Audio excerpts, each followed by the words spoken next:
25 juin 2009, Michael Jackson disparaissait dans des circonstances tragiques, laissant derrière lui des millions de fans éplorés à travers le monde. Je veux qu'on m'explique, qu'on me dise pourquoi il est mort.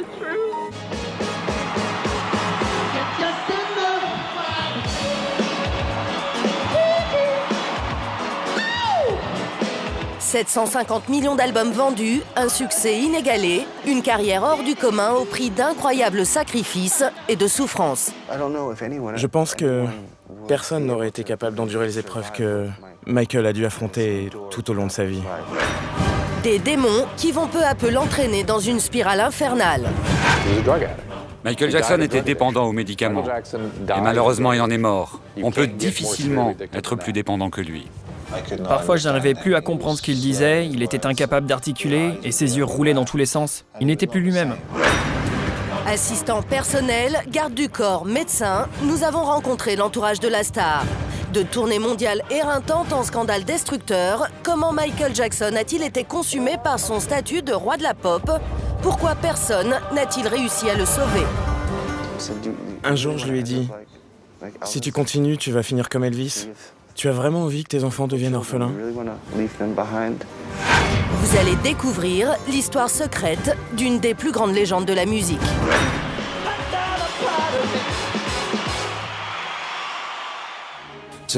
Aujourd'hui, 2 experts médicaux ont été entendus au procès et la défense a dressé un portrait de Michael Jackson très différent de celui de la star que nous connaissons tous.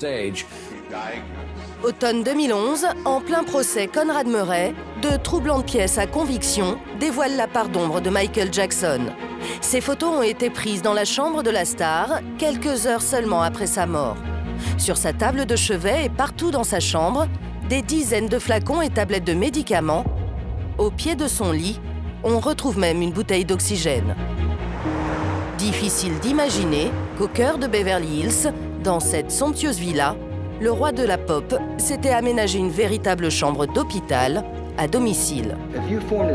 Pouvez-vous nous dire si oui ou non Michael Jackson était dépendant aux médicaments? Oui, pour moi, il y a des éléments qui prouvent que Michael Jackson était dépendant aux médicaments. Était-ce une addiction? C'est possible. Je sais que les fans s'accrochent à cette idée que Michael était parfait.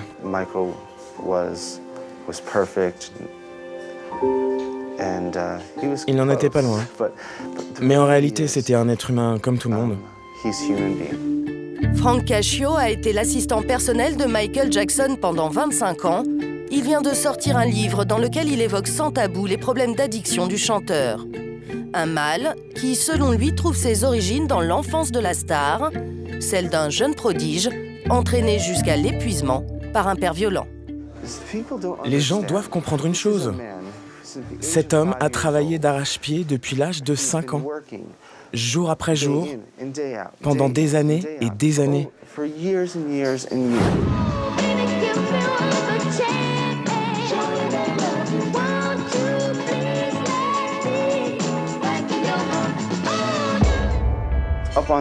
Debout sur une scène depuis l'âge de 5 ans, pendant de longues années.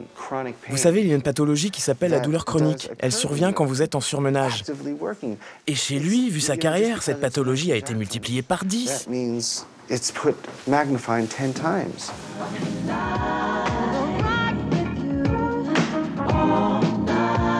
À 26 ans, alors qu'il est au sommet de sa gloire, un grave accident l'aurait obligé à avoir recours pour la première fois aux médicaments.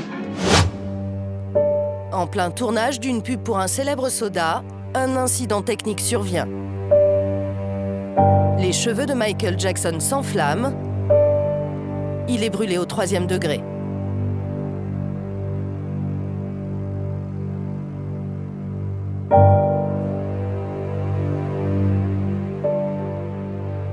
Ses frères m'ont raconté que ses brûlures étaient horribles. J'ai d'ailleurs vu ses 40 points de suture parce qu'on a dû l'opérer au niveau du crâne. Ça a été très douloureux. Alors on a commencé à lui donner des antidouleurs. Il n'est pas devenu dépendant aux médicaments en 1984. Mais c'est l'année où il a goûté au Demerol pour la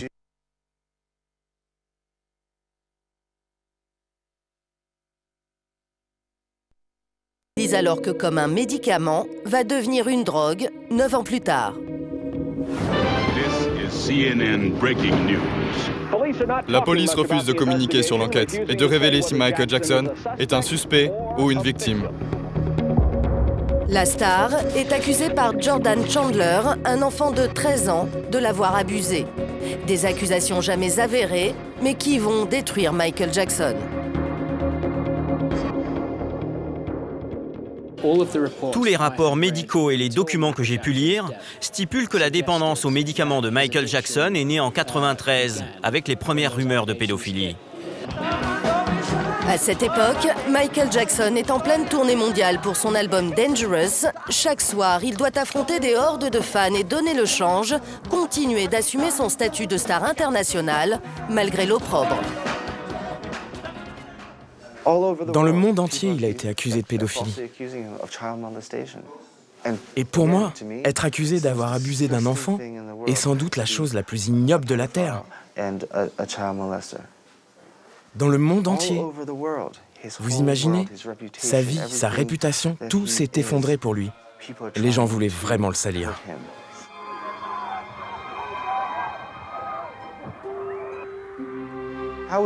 Comment vous vous sentiriez si ça vous arrivait? Seriez-vous capable de dormir la nuit, sans problème, comme si de rien n'était? Une détresse qu'il confie alors à son épouse de l'époque, Lisa Marie Presley, la fille d'Elvis, dans une lettre à l'écriture mal assurée. Lisa, j'ai vraiment besoin de repos. Je n'ai pas fermé l'œil depuis 4 jours. Je dois m'éloigner à tout prix du show business et prendre soin de moi, avant tout. 6 mois plus tard, Michael Jackson va même jusqu'à exprimer publiquement son désespoir.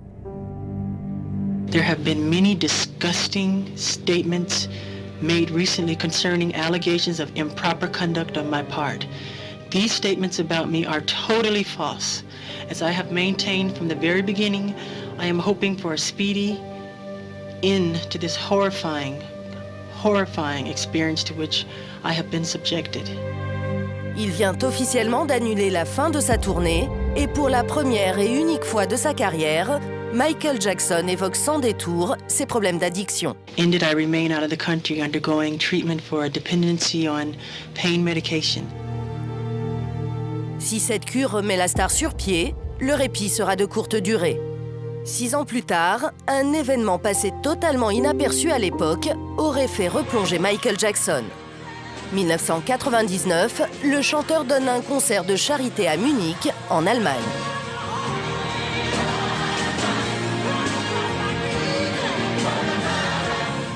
À Munich, il devait chanter Earth Song sur un pont suspendu.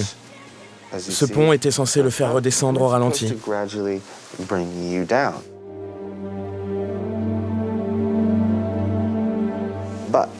Mais au lieu de redescendre, lentement, comme prévu, on a vu ce pont s'écrouler.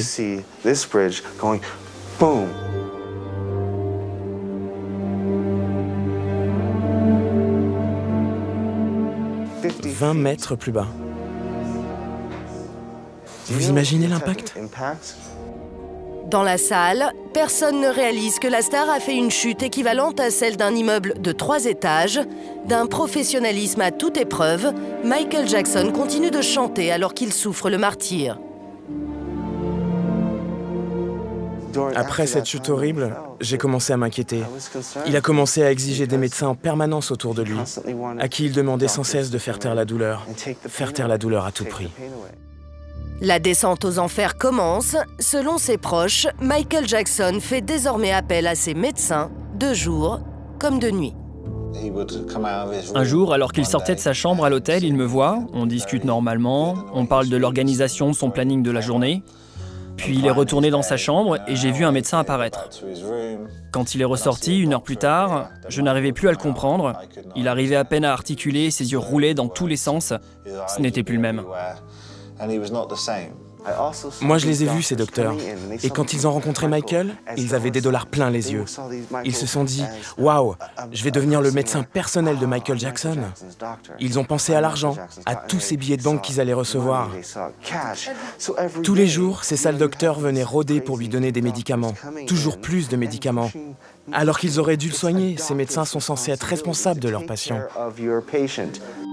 Parmi ces docteurs dont Michael Jackson ne pouvait plus se passer, le Dr Klein, célèbre dermatologue des stars d'Hollywood. Pendant 25 ans, il s'est occupé du visage du chanteur. Pour réaliser ses interventions esthétiques, il lui administrait régulièrement des piqûres d'antidouleurs. Dans les 3 mois précédant sa mort, Michael Jackson s'y serait rendu jusqu'à 3 fois par semaine et aurait reçu pas moins de 51 injections.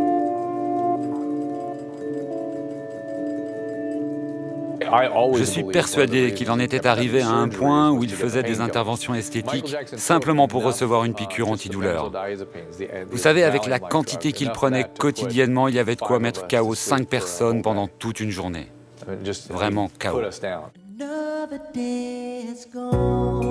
À l'époque, personne n'imagine une seconde que l'artiste le plus rentable de l'histoire de la musique, si à l'aise sur scène, vit des heures difficiles.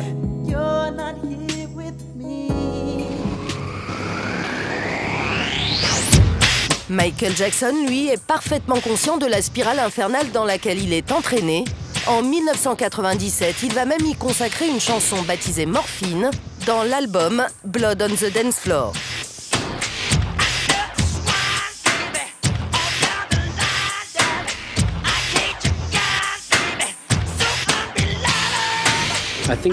Dans cette chanson, on comprend ce que ressent Michael. Il est en colère, et ça s'entend dans sa voix, dans ses paroles. Et il emploie aussi des gros mots, ce qui est très inhabituel dans sa musique. En fait, je pense qu'il s'en veut d'être pris dans l'engrenage de la dépendance.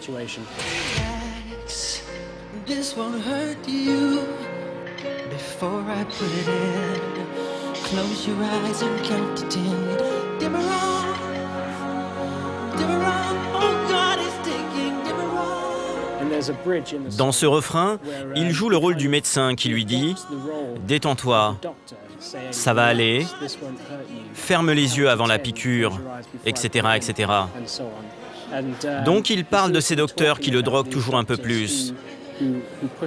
Et ensuite, il reprend une voix agressive. Mais comment expliquer que l'entourage du chanteur n'ait pas réagi à cet appel au secours? Pourquoi personne n'a réussi à le sauver? Un jour, je lui ai dit « Tu veux vraiment finir comme Elvis? Tu as de beaux enfants.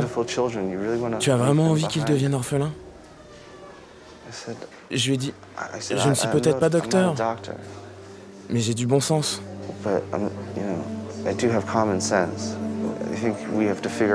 Et on doit vraiment trouver une solution. Mais croyez-moi, Michael détestait entendre ça. Avec sa famille, on a mis au point un plan pour le placer en cure de désintoxication. Mais Michael n'a jamais accepté. Il avait toujours une excuse. Il changeait de numéro ou il s'enfuyait. Des proches incapables de le raisonner, alors qu'il s'apprête à relever le plus grand défi de sa carrière, remonter sur scène à 50 ans, Michael Jackson n'est plus que l'ombre de lui-même. Mais personne ne semble prendre la mesure de la gravité de son état. Après sa mort, les producteurs diront même que la star était en parfaite santé. Il y a des preuves qui contredisent clairement cette version. Un email a été lu lors du procès de Conrad Murray. Ce mail a été écrit par Kenny Ortega à l'attention de Randy Phillips, le président de la société qui organisait sa tournée. Et les propos tenus dans cet email sont sans équivoque. C'est l'un des producteurs de la tournée qui le lira lors du procès.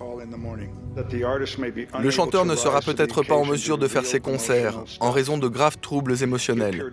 Il m'a paru très faible et épuisé ce soir. Il avait la chair de poule, il tremblait, divaguait et répétait les mêmes choses en boucle. Je suis convaincu qu'il devrait être évalué par un psychiatre. Si nous voulons avoir une chance de le faire revenir dans la lumière, il va falloir trouver un bon thérapeute pour l'aider à surmonter cette épreuve. Revenir dans la lumière, retrouver le vertige de la scène et être à la hauteur de la ferveur de son public, malgré l'angoisse, les nuits sans sommeil, jusqu'au bout, Michael Jackson a l'intention de donner le meilleur de lui-même. 1 mois et demi avant sa mort, visiblement sous l'emprise des médicaments, il laisse un message poignant sur le téléphone du Dr Murray. When people leave the show, when people leave my show, I want to say, it's amazing. He's the greatest entertainer in the world. Malgré tous ces signaux d'alarme, Michael Jackson meurt avant même d'avoir donné son premier concert à Londres, laissant ses fans inconsolables. Ironie du sort, celui qui avait accepté cette tournée pour combler ses dettes rapporte aujourd'hui $1 milliard par an à l'industrie de la musique. And my sorrow in the promise of another tomorrow. I'll never let you part.